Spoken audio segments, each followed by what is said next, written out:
제가 아직 가보지는 못했는데 가보고 싶은 곳 중에 하나가 로마에 있는 산타 스칼라라는 성당입니다. 여기에 가면 유명한 빌라도의 법정 계단인 그 거룩한 계단, 이제 라틴어로 스칼라 상타라고 부르는 그런 계단이 있습니다. 이제 사진에 보시면 아시겠지만 저 계단을 지금 무릎으로 이렇게 걸어 올라가는 계단이죠.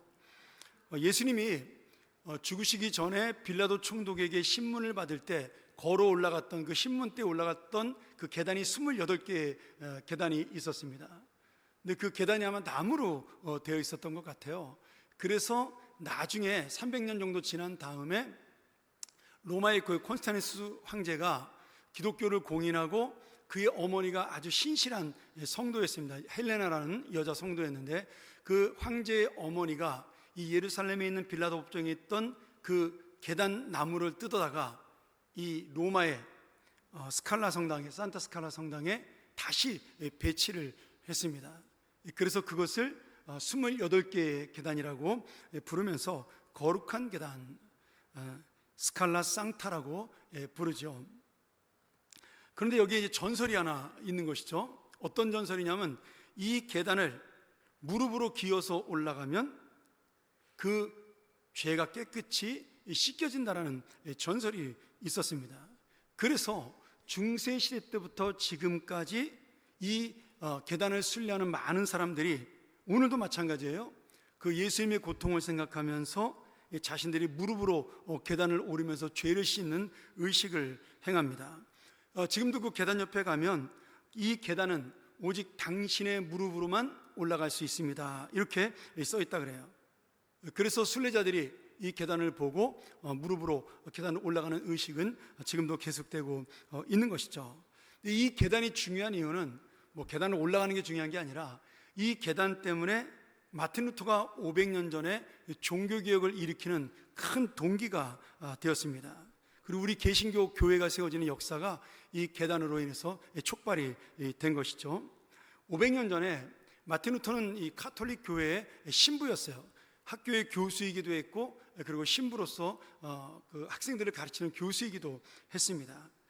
그래서 이 루터가 로마 교황청에 이제 왔을 때 자신도 전통에 따라서 이 계단을 무릎으로 올라가면서 기도를 한 것이죠. 회개를 한 것입니다. 그것도 한 번, 두 번 그런 것이 아니라 여러 번 무릎으로 올라가고 또 무릎으로 올라가서 이 무릎이 깨지고 정말 상처가 날 정도로 그렇게 이 무릎을 올라갔는데, 아무리 그런 계단에 무릎을 올라가는 의식을 반복해도 루터의 마음속에 내 죄가 씻어졌다라는 확신이 생기지를 않는 거예요.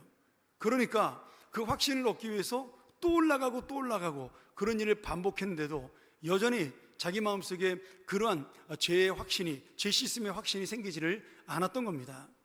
그러던 어느 날 그가 똑같이 이 계단을 무릎으로 올라가며 그렇게 기도하는 순간에 갑자기 로마서 1장 17절 하나님의 말씀이 번개불처럼 떠오르게 된 것이죠. 오직 의인은 믿음으로 말미암아 살리라. 그 말씀이 떠오르면서, 맞아, 내가 이 무릎으로 아무리 고행을 겪어도 내 죄가 씻어지진 않아. 믿음으로 예수 그리스도를 믿는 것이야. 그리고 벌떡 일어나서 그가 돌아오게 됩니다. 그리고 이 일을 계기로 다시 성경을 보면서 로마서를 공부하면서 또 이 갈라디아서를 공부하면서 오직 의인은 믿음으로 말미암아 살리라, 이신칭의, 이신득의 믿음으로 종교개혁을 일으키게 된 것이죠. 여러분, 그렇습니다. 뭐 계단을 올라가서 우리의 죄가 씻어진다면 우리가 굳이 예배드릴 필요가 없는 것이죠. 그리고 정말 몇 번이라도 내 죄를 씻을 수 있다면 이 계단을 저도 올라갈 수 있다고 생각을 해요. 근데 결코 우리의 죄라는 것은 인간의 노력이나 인간의 고행으로 절대로 씻김받짐을 못합니다. 저는 위대한 종교개혁이 일어나기 전에 더 중요한 동기가 있는데, 루터가 고민했던 자기 영혼이 먼저 죄인이라는 사실을 깨달은 그 죄인의 정체성, 나는 예수 그리스도의 은혜가 없이는, 그리고 이 은혜를 믿는 믿음이 없이는 나는 구원받지 못한 죄인이다. 나는 철저한 죄인이다. 이 자신에 대한 그 죄인의 정체성을 깨달았기 때문에 바로 구원을 설명할 수 있는 그런 종교개혁자가 될 수 있다. 그렇게 믿습니다. 오늘 우리가 함께 나눌 이 갈라디아서 2장 20절도 너무나 유명한 말씀이죠. 모든 훈련마다 암송하는 말씀이기도 한 것이죠. 오직 의는 믿음으로 말미암아 살리라는 말씀이 사도 바울이 로마서 1장 17절에 하박국서의 말씀을 인용해서 전한 말씀으로 우리를 구원으로 인도하는 복음의 첫걸음입니다. 이 말씀 자체가 믿음으로 말미암아 살리라는 말씀이 결국은 우리가 주님의 은혜를 믿게 되는 구원의 첫 번째 발자국이 된 것이죠. 그러면 갈라디아서 2장 20절은 이렇게 복음의 첫 발자국을 뗀 구원받은 성도가 어떻게 살아야 하는가? 바로 하나님의 아들을 믿는 믿음 안에서 사는 것이라는 그러한 우리 성도의 정체성을 보여주는 말씀이다. 저는 그렇게 믿습니다. 너는 누구냐? 나는 성도다. 그럼 넌 어떻게 살아야 돼? 나는 이렇게 하나님의 아들을 믿는 믿음으로 사는 자야. 당당하게 우리가 이렇게 이야기할 수 있어야 오늘 이 말씀이 바로 나에게 주어진 귀한 말씀이 되는 것이죠. 저는 그래서 오늘 이 20절의 말씀 한 절을 통해서 세 가지의 은혜를 좀 나누고 우리가 다음 주에는 다시 한번 구약으로 넘어가서 느헤미야서를 보도록 하겠습니다. 첫 번째는 과거에 나는 예수님과 함께 죽은 인생입니다. 우리가 읽은 20절 상반절에 뭐라고 되어 있어요? 내가 그리스도와 함께 십자가에 못 박혔나니. 공동 번역에는 이 말씀을 이렇게 쉽게 번역을 했어요. 내가 그리스도와 함께 십자가에 달려서 죽었습니다. 죽었습니다. 저는 이 죽었다는 단어가 굉장히 저한테 와 닿았습니다. 우리는 보통 예수 그리스도가 십자가에 달려 죽으셨다는 것은 다 알고 있어요. 그런데 내가 예수를 믿음으로 나도 십자가에 달려 죽었다라는 사실에 대해서는 사실은 잘 와닿지가 않습니다. 왜냐하면 나는 실제로 십자가에 매달린 적이 없거든요. 예수님이 대신 매달린 것이니까 나는 십자가에 매달렸다라는 그런 느낌이 별로 없습니다.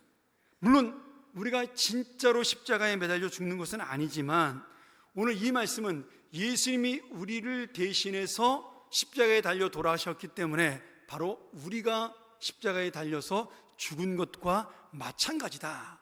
지금 이 말씀을 주고 있는 것이죠. 그러니 여러분, 내가 오늘 십자가에 달려 죽은 자라는 사실을 깨닫는 것, 그것이 바로 은혜의 첫걸음이에요. 그러면 우리는 예수님의 이 십자가를 통해 무엇이 어떻게 죽었을까요? 나는 어떻게 죽었을까요? 쉽게 말하면 죄의 지배 아래 살았던, 죄의 그 능력 아래 우리가 종노릇했던 우리의 영혼과 마음이 죽어버린 것입니다. 아니, 저는 지금 멀쩡히 살아있는데요. 우리는 예수 그리스도를 믿고 이제 새로운 생명으로 다시 사는 거예요. 지금 내 안에 있는 이 영혼, 내 안에 있는 마음은 예전의 그 마음이 아닌 것이죠. 전에는 내가 내 마음대로 살고 내 욕심대로 살고 내 감정대로 살았던 죄의 본성이 있었어요. 그런데 예수 그리스도가 우리를 위해 죽으심으로 내가 예수 그리스도를 믿고 이제는 과거 옛사람이 죽고 새로운 사람으로 다시 살아나게 된 것입니다. 이것을 로마서 6장 6절에서는 이렇게 말씀하고 있죠. 예전에 죄인이었던 우리는 예수님과 함께 십자가에 못 박혀서 죄에 물든 나의 육체는 죽었습니다. 그리고 이제는 죄의 종살이에서 벗어나게 되었다는 것을 우리는 알고 있습니다. 우리는 이제 죄에서 해방된 것입니다. 이렇게 말씀하고 있어요. 예수님이 십자가에 달려 죽는 그 순간에 우리의 죄도 죽은 것입니다. 그것을 우리는 육신이 죽었다라고 표현하고 있는 것이죠. 이미 죄의 형벌과 심판을 받은 것이고 우리는 십자가에서 죽은 것이에요. 그런데 목사님, 똑같잖아요. 예전하고 저는 달라진 게 없어요. 얼굴도 똑같고 행동도 똑같고 다 똑같은데요? 예, 똑같습니다. 뭐가 달라졌어요? 신분이 달라졌어요. 전에는 죄로 죽을 죄인이었습니다. 근데 예수님이 우리 대신 죽어주심으로 우리는 법적으로 재판장이신 하나님이 너는 이제부터 무죄야, 내 아들이 너 대신 죽었으니까 너는 해방이야, 이렇게 우리를 풀어주신 거예요. 우리는 여전히 육체 가운데 살고 있고 죄 가운데 살고 있지만, 그런 연약한 인생이지만, 그러나 이제 나는 법적으로 하나님이 보실 때는 의인이 된 것입니다. 그것을 십자가에 달려 죽었다라고 말씀하고 있는 것이죠. 달라진 것이 있죠? 겉으로 볼 땐 똑같은데 완전히 달라진 것이 하나 있어요. 그것은 무엇이냐면, 내가 예수 그리스도를 믿고 과거에 내가 죽은 다음에는 이제 내 마음 가운데 계시는 예수 그리스도와 함께 살기 때문에 전에는 의식하지 못하고 깨닫지 못했던 예수님을 인정하고 살아가는 것입니다. 그러면 예수님을 인정하고 살아간다는 것이 무엇일까요? 우리 두 번째로, 현재의 나도 죽은 인생이요 예수님이 이제는 대신 사시는 것이에요. 우리 2장 20절 중반절에 공동번역은 이렇게 설명하고 있어요. 이제는 내가 사는 것이 아니라 그리스도가 내 안에서 사시는 것입니다. 이 몸도 내 것이고 생각도 내 것이고 다 내 것인데, 그런데 그 모든 것을 움직이는 주인이 누구냐? 예수님이라고 말씀하고 있는 것이죠. 그래서 우리는 정과 육을 십자가에 못 박았다는 표현을 쓰는 거예요. 이제는 내 마음대로 사는 것이 아니라 예수님 마음대로 사는 것이에요. 내가 주인 되어 사는 것이 아니라 예수님이 주인 되어 살아가는 것입니다. 여러분, 이러면 놀라운 역사가 일어나잖아요. 참을 수 없는 것을 참는 성자의 마음이 생겨납니다. 말하고 싶은 말을 참을 수 있는 그런 인격의 마음이 생겨납니다. 사랑할 수 없는 자를 사랑하는 그 놀라운 진실한 사랑의 마음이 생겨나요. 왜? 내가 사는 것이 아니라 예수님이 사는 거니까. 주님이 가지고 있는 그 마음을 나도 갖게 되는 것이에요. 그런데 자원에서 갖게 되는 것이 아니에요. 물론 자원에서 가질 수도 있지만 사실은 억지로 갖게 되는 것입니다. 억지로. 여러분, 이 억지로가 중요합니다. 주님의 은혜에 내가 전적으로 기꺼이 순종하는 거 쉽지 않아요. 그런 사람 거의 없습니다. 저 역시도 마찬가지예요. 무슨 목사님이니까 성자냐? 천만의 말씀에 똑같습니다. 저도 하고 싶은 거 하고 싶고 말하고 싶고 화내고 싶고 다 똑같아요. 그런데 억지로 참는 거예요. 왜 억지로 참을까요? 내 안에 계신 예수 그리스도, 주님이 보내신 성령님이 나를 잡아당기고 있기 때문에 그런 거예요. 야, 참어. 야, 입 다물어. 야, 사랑해. 그래서 내가 억지로 움직이고 싫어도 움직이고 힘들어도 행하는 것이에요. 그게 예수 그리스도가 내 안에서 사시는 것입니다. 어렵죠? 말은 쉬운데 이렇게 사는 게 여러분 얼마나 어려워요. 아니, 전에는 내 마음대로 살았는데, 내 감정대로 살았는데, 내 욕심대로 살았는데, 이제는 주인이 바뀌어서 나는 이제 죄의 종이 아니라 예수님의 종이 되고 하나님의 자녀가 되었으니 하나님이 원하시는 대로, 나는 그렇게 살고 싶지 않지만 억지로 하나님 편에 서서 살아가는 것입니다. 목사님, 신앙생활을 억지로 하는 게 맞습니까? 예, 맞습니다. 억지로 하세요. 힘들어도 하세요. 그런데 그 억지로 하고 힘들게 하는 그 주님을 향한 삶이, 예수님과 함께하는 삶이 나에게 결국 뭐가 돼요? 복이 되고 놀라운 하나님의 영광이 되는 것입니다. 여러분, 예수님도 십자가 지는 거 싫어하셨어요. 이 사람들이 많이 오해하는 부분이 있습니다. 예수를 믿으면 저절로 성자가 된다고 착각을 합니다. 특별히 예수 믿지 않는 사람들이 그런 생각을 많이 하잖아요. 교회 다니는 것들이 이런 얘기 많이 하지 않습니까? 그런데 그렇게 말하는 분이 교회 나오시면 교회 다니는 것이 되는 겁니다. 별다른 게 아니에요. 그렇기 때문에 우리가 억지로라도 충성을 하고 억지로라도 순종을 하는 것이 믿음인 것이에요. 어렵죠. 어려운데 내 육신도 살아있고 내 성품도 살아있고 내 감정도 다 살아있는데 너는 죽은 인생이야. 이제 너를 움직이는 것은 예수님이야. 그렇게 살아가는 것이 결코 쉽지만은 않습니다. 사람은요, 본능적으로 자기를 중심으로 모든 것을 이해하고 모든 것을 생각하고 삽니다. 이걸 다른 말로 말하면 이기적인 인생이에요. 사람은 처음부터 끝까지 철저하게 이기적인 인생입니다. 목사님, 그렇지 않은 사람도 많습니다. 천만의 말씀이에요. 우리가 어떤 한 사건이 일어났을 때 이 사건을 바라보는 눈이 다 다릅니다. 어떤 죽일 죄를 졌어도 내가 싫어하는 사람은 죽일 놈이에요.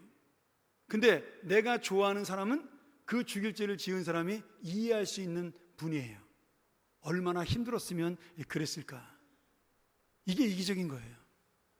내가 사랑이 많고 마음이 넓어서 이해한다. 여러분, 오해하시면 곤란해요. 다 여러분이 좋은 대로 생각하고 행동하고 감정을 표출하는 것에 불과합니다. 예수 믿기 때문에 나는 공평하고 객관적으로 살 수 있어. 세상에 그 누구도 객관적인 사람은 없습니다. 팔은 다 안으로 굽는 것이에요. 그래서 지금 우리 사는 세상이 힘든 겁니다. 이 나라가 힘든 거예요. 전 세계가 힘든 거예요. 자신의 감정대로, 자신의 욕심대로 그것을 표출하며 마음껏 사는 사람, 참는 사람들은 참는데 그것을 마음껏 표출하는 사람들에 의해서 세상이 막 흔들리고 시끄럽고 지금 정신이 없는 것입니다.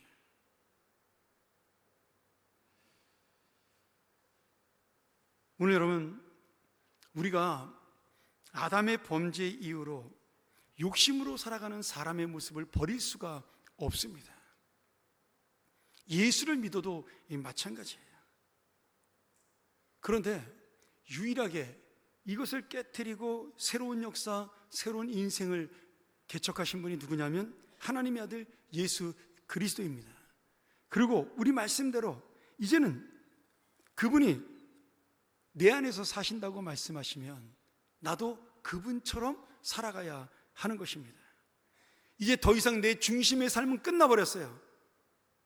세상적으로 좋은 시절은 다 지나간 것입니다. 이제는 내 인생의 주인 되신 예수 그리스도가 움직이는 대로 살아가는 것, 그것이 바로 내가 하나님의 자녀된 증거입니다.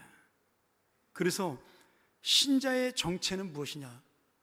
믿지 않는 사람들이 우리에게 너는 누구냐? 이렇게 물어봤을 때 나는 죄와 욕심의 모든 마음은 죽은 자이나 예수의 뜻은 살아있는 자다. 오늘 내 안에 예수님이 살아계신 인생이다. 우리 이것을 쉽게 말하면 뭐라 그러죠? 그리스도인, 성도라고 부르는 것입니다. 여러분, 안 돼도 억지로 하세요. 억지로라도 순종하시고 억지로라도 착한 일 하시고 억지로라도 참으시고 속에 병이라도 참으세요. 하나님이 갚아주십니다. 억울해도 견뎌내세요. 그게 성경의 법칙이에요. 목사님도 못하시면서 우리 보고 하라고요? 죄송합니다. 말씀이 그렇게 돼 있으니 어쩔 수가 없죠. 그러면 우리는 이제 어떻게 해야 됩니까? 세 번째로 제일 중요한 말씀이 나와요. 이제 나는 믿음 안에 사는 인생인 것입니다. 2장 20절 하반절에 이제 내가 육체 가운데 사는 것은 나를 사랑하사 나를 위하여 자기 자신을 버리신 하나님의 아들을 믿는 믿음 안에서 사는 것이다. 이걸 다시 한번 제가 공동번역으로 쉽게 읽을게요. 지금 내가 살고 있는 것은 나를 사랑하시고 또 나를 위해서 자신의 몸을 내어주신 하나님의 아들 예수 그리스도를 믿는 믿음으로 사는 것입니다. 우리는 너무나 잘 알고 있지 않습니까? 예수님이 우리 죄를 대신하여 십자가에 달려 죽으셨고, 그래서 우리도 십자가에 죽은 것처럼 우리의 형벌을 주님이 대신 받아주심으로 우리는 법적 의인의 생명을 얻게 되었고, 이것이 바로 구원이라는 단어로, 영생의 은혜라는 단어로 표현되고 있습니다. 우리가 이것을 가장 잘 표현하는 것이 무엇이냐면 세례의식이에요. 세례의식. 우리가 머리에 물을 묻혀 손을 얹을 때 그 예수 그리스도의 그 제시씀의 은혜가 그 사람의 온몸을 이 물로 적셔 주는 것입니다. 물이 몇 방울 안 돼가지고 좀 실감이 안 날 텐데 이 선교지에 가면 여러분 실감이 납니다. 선교사님들은 아프리카 같은 데 가면, 선교지에 가면, 뭐 저도 선교지에서 그렇게 한 적이 있지만 침례를 줍니다. 세례가 아니라 강가에 데리고 가서 그 사람을 물에 담갔다 꺼내는 침례식을 거행을 해요. 그러면 실감이 나는 거죠. 여러분, 물에 들어가는 순간에, 물에 들어가면 어떻게 되죠? 죽습니다. 우리는 그것을 육신으로 죽은 것이라고 표현을 해요. 성경에 그 사람이 이제 죽은 거예요. 근데 그 사람을 다시 물에서 꺼내요. 그럼 어떻게 돼요? 내가 성부와 성자와 성령의 이름으로 세례를 주노라 그러고 탁 꺼내면 그 사람은 새로운 인생으로 다시 태어난 거예요. 아니, 얼굴도 똑같고 옷 입은 것도 똑같고 다 똑같이 생겼는데 죽었다가 다시 새로운, 완전히 다른 사람으로 태어나게 된 것입니다. 이게 거듭남이에요. 여러분, 세례가 그냥 의식이 아니라 바로 이렇게 내가 새로운 생명이 된 것에 대한 공적인 표현이기 때문에 너무나 중요한 의식이 되는 것이죠. 근데 세례를 받아도 우리는 여전히 죄를 지을 수밖에 없는 육신의 몸으로 지금 현재 살고 있어요. 눈으로 볼 때도 뭐 내가 세례 받았다고 뭐 달라진 게 하나도 없습니다. 그런데 이제는 뭐가 달라졌어요? 내 안에 성령이 오셔서 내 영혼과 마음과 생각과 삶이 달라져 나를 사랑하사 생명까지 주신 예수님을 생각하는 믿음의 사람으로 바뀐 것입니다. 물론 여전히 이기적인 마음도 있죠. 여전히 욕심도 있습니다. 근데 그것을 내가 누르고 참으면서 어떻게든지 주님의 뜻대로 억지로라도 살아가려는 것, 그것이 바로 예수 그리스도가 내 안에 사는 것, 예수 그리스도를 믿는 믿음 안에서 사는 신자의 삶이요 성도의 생활입니다. 나는 누구냐? 나는 성도다. 성도는 누구냐? 예수 그리스도를 따르는 자다. 정체가 달라진 거예요. 예전에 너는 누구냐? 나는 옛날에 내 마음대로 살았던 사람이다.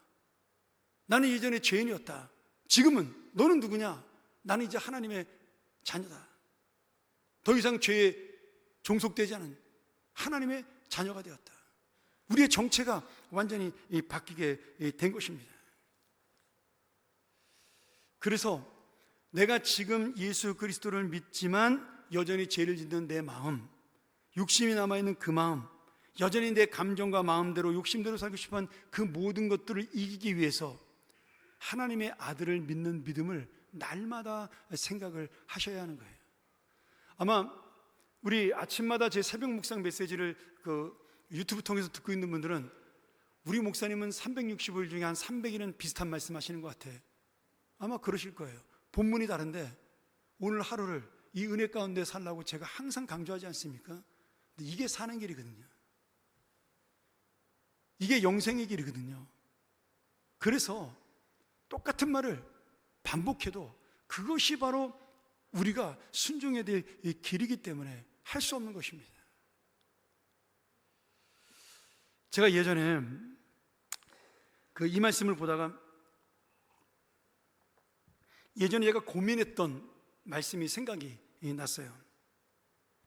하나님을 믿지 않는 성도, 그리고 하나님을 믿는 불신자. 조금 더 정확하게 말한다면 신을 믿지 않는 성도, 신을 믿는 불신자. 완전히 반대되는 말이잖아요. 모순된 말인데 저는 이 말씀이 굉장히 저한테 와닿았습니다. 너무나 통찰력 있고 너무나 두려운 말씀이다. 저는 그런 깨달음을 얻었던 것 같아요. 내가 하나님을 믿는다고 고백하면서 하나님을 두려워하지도 않고 하나님을 의지하지도 않고 그렇게 살아가는 그런 사람은 이름은 성도지만 실제로는 하나님을 믿지 않는 무신론자입니다. 반대로 하나님이 없다고 나만 믿고 살아라고 큰소리 빵빵 치지만 그러면서 자기는 불신자요 무신론자라고 이야기하지만 실제로는 자신을 믿고 사는 유신론자입니다. 여러분, 이 세상에는 진짜 무신론자는 아무도 없어요. 진짜 하나님을 믿거나 아니면 가짜 신을 믿거나 자신이 의지하는 다른 것, 아니면 자신의 능력을 믿거나, 우리 모두는 다 자신만의 하나님을 믿고 살아간다는 사실이에요. 오늘 내 안에 예수 그리스도가 이제 함께 사신다라는 것, 하나님의 아들을 믿는 믿음으로 살아간다는 것이 어떤 증거를 남겨야 됩니까? 내가 유실론자다, 나는 하나님을 믿는 자다라는 고백으로 남겨져야 하는 것이죠. 어떤 성도님이 제가 이런 질문을 한 적이 있습니다. 아마 제가 이거 성경 공부 시간에 제자훈련 시간에 몇 번 얘기했던 기억이 나는데요, 목사님, 내가 정말 구원을 받은 것이 맞는지 불안할 때가 있습니다. 이것을 어떻게 확인할 수 있을까요? 이렇게 물어보는 분이 꽤 있었어요. 물론 구원은 하나님의 소관이기 때문에 100% 맞다라고 장담은 하지 못합니다. 그런데 우리가 이 세상 속에 내가 구원받은 자라는 사실을 확인하는 성경적인 증거가 있습니다. 제가 세 가지로 그 증거를 말씀을 드리죠. 첫 번째는 내가 정말 구원받은 사람입니까? 의심하는 두려움을 가지고 있어야 돼요. 아니, 의심하는데 구원받은 거예요? 예, 의심하는 게 구원받은 겁니다. 왜요? 구원이라는 걸 의심하는 것 자체가 누구를 인정하는 거예요? 하나님을 인정하는 거예요. 하나님을 두려워하는 거예요. 그렇기 때문에 날마다 내가 이 구원을 이루기 위해서 의심해야 됩니다. 좀 좋은 말로 말한다면 확신을 갖기 위해 내가 하나님의 자녀답게 살아가야 하는 것이죠. 이 의심이 있을 때 항상 두려움 속에 주님을 의식하고 살아갈 수가 있습니다. 두 번째는 나는 구원받은 자, 곧 그 하나님의 자녀로서 지금 주님이 주인 되신 삶을 살고 있는가? 아까 첫 번째 그 의심이 진정한 구원이 무엇인지를 갈망하는 믿음이라면, 이 두 번째, 내가 예수님이 주인 되신 삶을 살고 있는가에 대한 그 고민은 나의 생활에 대한 구체적인 믿음의 갈망입니다. 내가 하나님의 자녀라면 어떻게 살아야 할까? 여러분, 그런 고민하지 않는다면 구원의 문제가 있는 것이죠. 하나님을 의식하지 않고 살아간, 어떻게 보면 성도라는 이름을 가진 무신론자가 될 수밖에 없는 것입니다. 마지막으로 가장 중요한 게 있어요. 내가 예수님의 뜻대로 살지 못했을 때 내 마음속에 회개와 후회의 감정이 생겨서 주님 앞에 나아가는 것입니다. 이것이야말로 내가 연약한 죄인임을 인정하고 주님의 은혜를 의지하는 믿음의 갈망이에요. 여러분, 죄를 짓고도 내 마음속에 꺼리낌이 없고 회개하는 마음이 없다면 그 구원은 가짜입니다. 이것만큼은 100% 우리가 확신할 수 있어요. 물론 죄라는 사실을 깨닫지 못하면 방법이 없죠. 그건 뭐 어쩔 수가 없습니다. 그런데 내가 예수를 믿고 어떤 잘못을 저지르거나 내 마음속에 가책이 오거나 양심의 문제가 생기거나 하나님 말씀 앞에 부끄럽거나 그랬을 때 주님이 두렵고 떨려서 내가 회개하는 마음이 생겨야 그것이 구원받은 자의 증거입니다. 물론 우리는 이기적이기 때문에 많은 부분에 있어서 죄가 죄인지를 모르는 경우도 꽤 많습니다. 그럼에도 우리의 마음을 끊임없이 두들겨 주시는 성령님, 야, 너 그렇게 하면 안 돼. 너 오늘 그렇게 하면 마음에 꺼리낌이 있지 않냐? 좀 부담되지 않냐?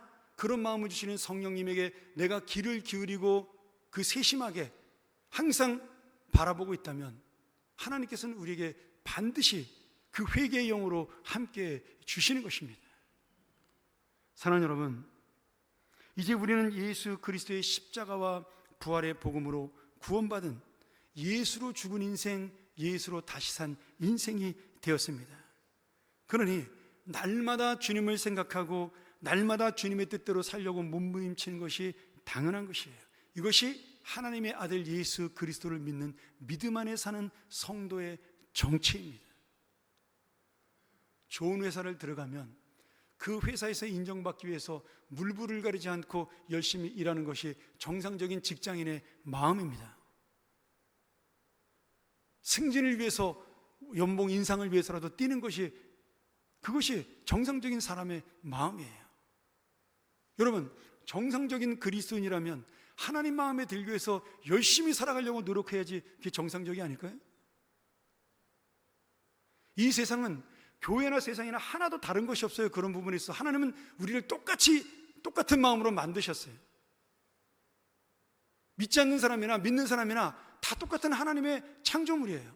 다른 것이 있다면 그 하나님을 의식하고 두려워하고 사랑하고 사는 마음이 있느냐 없느냐의 차이인 것이죠. 오늘 여러분 누구나 이 세상에 살면 현실이 있기 때문에 연약함으로 힘들고 어렵습니다. 내 마음대로 살고 싶고 내 욕심대로 살고 싶고 감정대로 살고 싶고 하고 싶은 말 마음대로 하고 싶고 화나면 욱하고 화내고 싶고 누군들 그렇게 살고 싶지 않겠어요?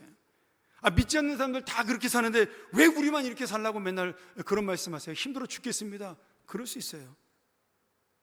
여러분 저 역시 그런 마음이 올라올 때가 있죠. 그런데 이것이 사는 길이에요. 이것이 영생의 길이고 이것이 주님이 주신 길이고 이것이 영광의 길로 가는 통로입니다. 무릎을 깨지면서 백날 계단 올라가 봐야 1000만 번을 해도 여러분 거룩해지지 않습니다.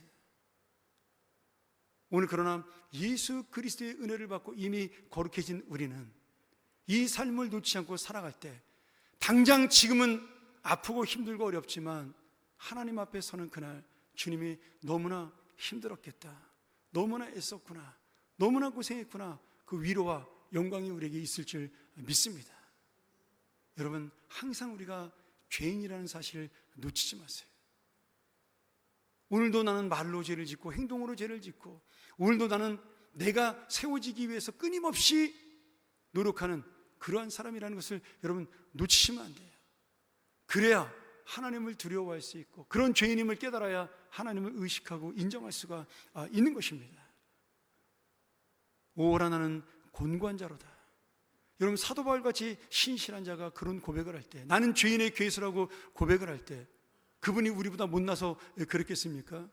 이 말씀 속에 정말 나는 어쩔 수 없는 연약한 사람이구나, 그 사실을 깨닫는 마음을 날마다 가지고 있었기 때문에 그 고백이 나올 수가 있었던 것입니다. 그리고 그 고백을 통하여 하나님의 뜻이 이루어지게 된 것이죠.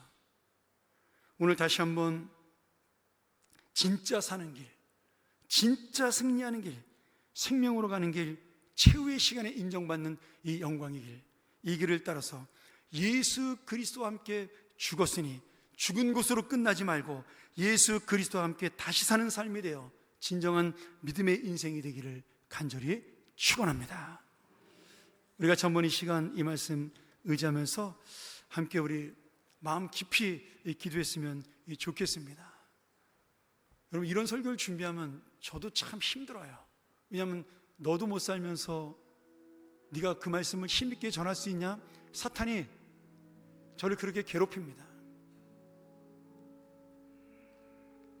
근데 주님께서는 그래도 우리가 사는 길이라고 전하라고 말씀하시는 겁니다. 오늘 다시 한번 이 말씀에 우리의 마음을 귀 기울이고 순종하는 마음으로, 주님 내가 아무것도 아닌 자요, 주님의 은혜가 없이는 오늘 당장 넘어질 자임을 고백하오니 내가 예수 그리스도 하나님의 아들을 믿는 믿음 안에 살게 하여 주시옵소서. 우리의 자녀들이 그 어떤 것보다 소중한 이 하나님의 아들과 함께 사는 믿음의 사람이 되게 하여 주옵소서. 우리 함께 기도하며 나아갑니다.